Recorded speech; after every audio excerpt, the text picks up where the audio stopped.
port? Or perhaps you prefer a glass of wine? Stephen Elliott doesn't care to drink either. Not even at Christmas. Perhaps especially at Christmas. You might wonder why, but be sure that you truly want to know the answer. I wouldn't want to put you off your next meal.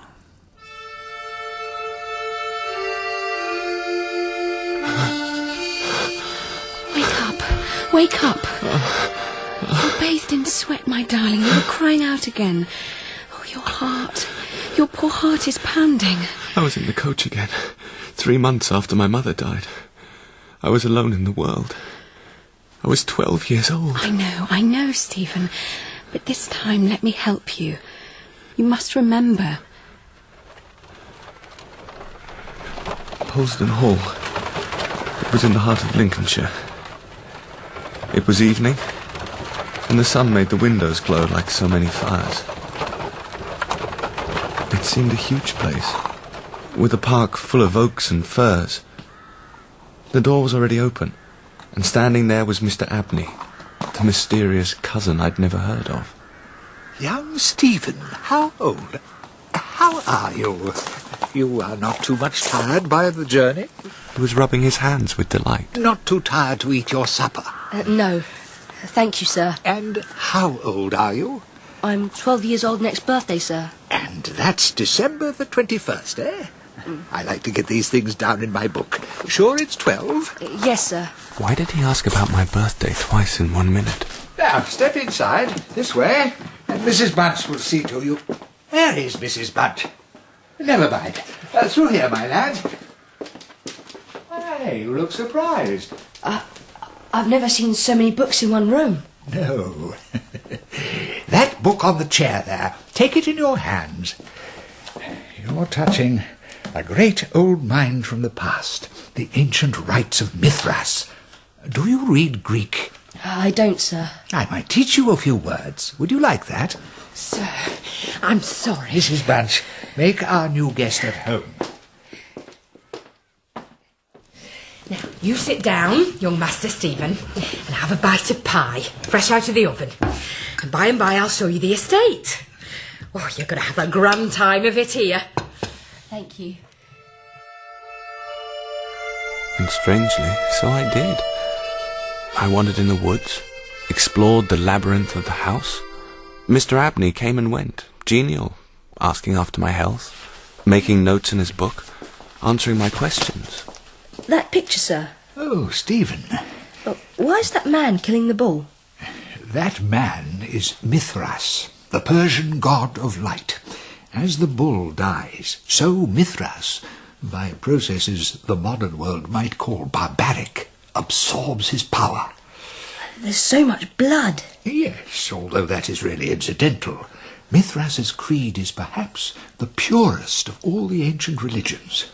I have given my life, in a very real sense, to its study. I was exploring one day in a corridor at the top of the house. I came across a door, mildewed and dark, whose upper half was glass, but the view within was concealed by a muslin curtain. I tried the handle.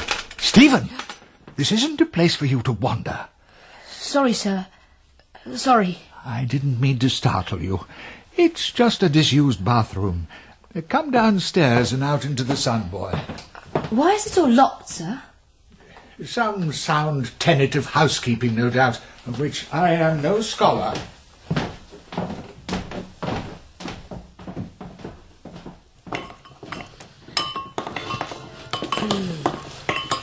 Mrs. Bunch, what is this?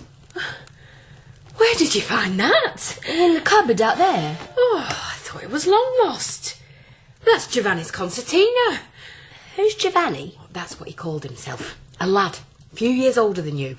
Foreigner he was. This was years back. He was found in one of the barns, starving. Poor soul. But Mr. Abney took him in as if he was one of his own. Mr. Abney must be a very good man. Oh, as kind a soul as you could hope to meet. He'd help anyone. Young woman there was too. Before my time, gypsy, they reckoned. They said she had the face of an angel. Face white as snow, hair black as night. Will I see them? I should like companions so much. God bless you, boy, no. Folks like that are fickle. Giovanni, he vanished one night. Why he went and where, who knows, with foreigners. And the young woman, Phoebe, she went back to the gypsies. There was singing in the woods that night. That's what I heard tell. And the master, he was wonderful put about. Well, how would you like to be repaid for your kindness like that? You appreciate Mr. Abney and what he does for you, don't you, Stephen? Yeah, I do. I wonder why Giovanni left his concertina behind. I want to stop now, Jane. No, you must finish it, Stephen. You remember it all now, don't you? I can see it in your face. Let me hold you, my darling. There. I'm with you. I'm sorry. Put an end to it now. I went to bed, and I must have walked in my sleep, for the next thing I knew I was in the passage at the top of the house. There, before me, was the old disused bathroom. The muslin curtain had moved. Is anybody there?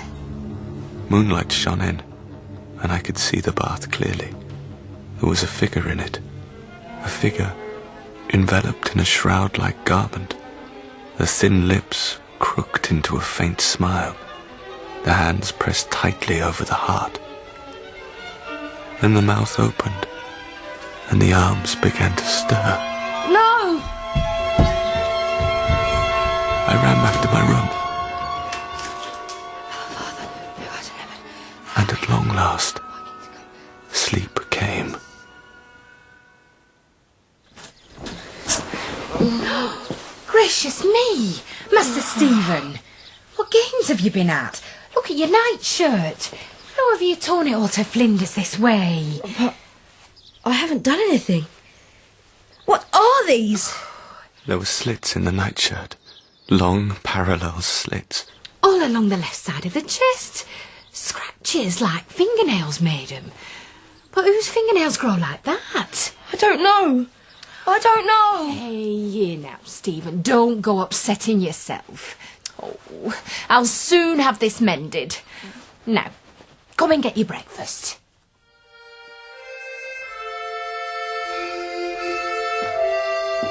I was passing Mr. Abney's study door. A window rattled. Oh, right. The wind had blown some papers from Mr. Abney's desk. The handwriting was tiny and meticulous. Phoebe Stanley, of Gypsy Extraction, December 21st. Giovanni Paoli, Italian, December 22nd. Corpora Viglia? Oh, here you are, sir. Thank you. Be strong, Stephen. It was the day before my birthday. Stephen, my boy, there you are. Sir?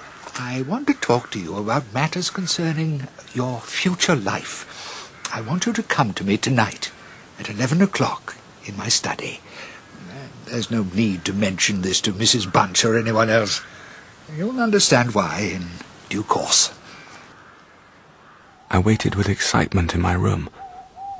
The moon was full, and I stared out of the window at the brightly lit grounds and shifting shadows. Birds called to each other in the night, but I did not know their songs. And then, there, where did they come from? On the gravelled terrace, two figures, a boy and a girl. The girl with a face as white as the moonlight. The boy... The one in the bath. Stephen. The boy raised his arms, and the moon shone through the flesh. His nails were fearfully long. The two figures seemed to be looking straight up at me in the window. He raised his arms fully. On the left side of his chest, there opened a black and gaping rent. The two of them moved along the gravel path. They came nearer to the house. Then they were inside. Mr. Abney! Abney! Mr. Abney! The fire was burning, and within it was a metal tray, glowing with heat. On the table stood a silver cup filled with red wine, and scattered about the table, written sheets of paper. Mr. Abney. Sir? He was in his chair, his head thrown back, his face stamped with rage, fright and pain. There was blood on his hands. On his left side, a terrible wound in the chest exposed the heart itself. A knife lay on the floor, clean and untouched. The window of the study was open. I burned the papers, one by one. It is recorded of Simon Magus that he could become invisible or assume any form he wished by the agency of the soul of a boy. 3 human beings below the age of 21. The dates are all important, being governed by the stars. Finish it, Stephen. Finish it now. The vital organ must be removed from the subject while still alive, then reduced to ashes, and the ashes mingled with a pint of some red wine, preferably port. The remains of the subjects should be confined. A disused wine cellar or bathroom will serve, for the psychic portion of the subjects, which the unlettered might call ghosts, will attempt, in its feeble way, Vengeance. You were to be the third. Corpora, vilia, cheap or worthless bodies. The experiment, if successful, will eliminate to a great extent the prospect of death itself. Oh, Stephen, my brave Stephen. I shall let in the light. It's a new day. It's December the 21st. My birthday. Do you hear that, Jane? I must look out. No. No. Come back to my bed now, Stephen Elliott. Come back. Now. Let them go.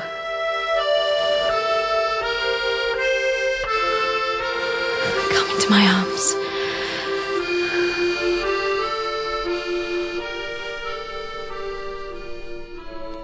In Lost Hearts by M.R. James, M.R. James was played by Derek Jacobi, Stephen Elliott by James Darcy, and Jane by Sophie Roberts. Young Stephen was played by Jordan Clark, Mr. Abney by Peter Marinka, and Mrs. Bunch by Katie Kavanagh. Original music was composed by Nikolai Abrahamson, and the director was Gemma Jenkins.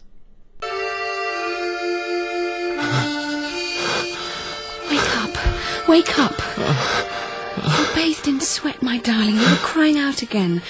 Oh, your heart. Your poor heart is pounding. I was in the coach again, 3 months after my mother died.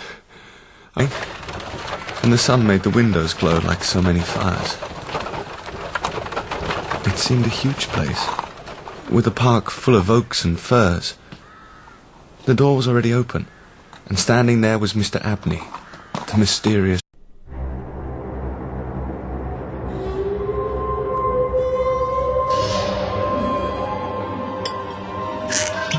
Port? Or perhaps you prefer a glass of wine? Stephen Elliott doesn't care to drink either. I was alone in the world. I was 12 years old. I know, Stephen. But this time, let me help you. You must remember. Polesden Hall. It was in the heart of Lincolnshire. It was evening. Not even at Christmas. Perhaps especially at Christmas. You might wonder why, but be sure that you truly want to know the answer. I wouldn't want to put you off your next meal.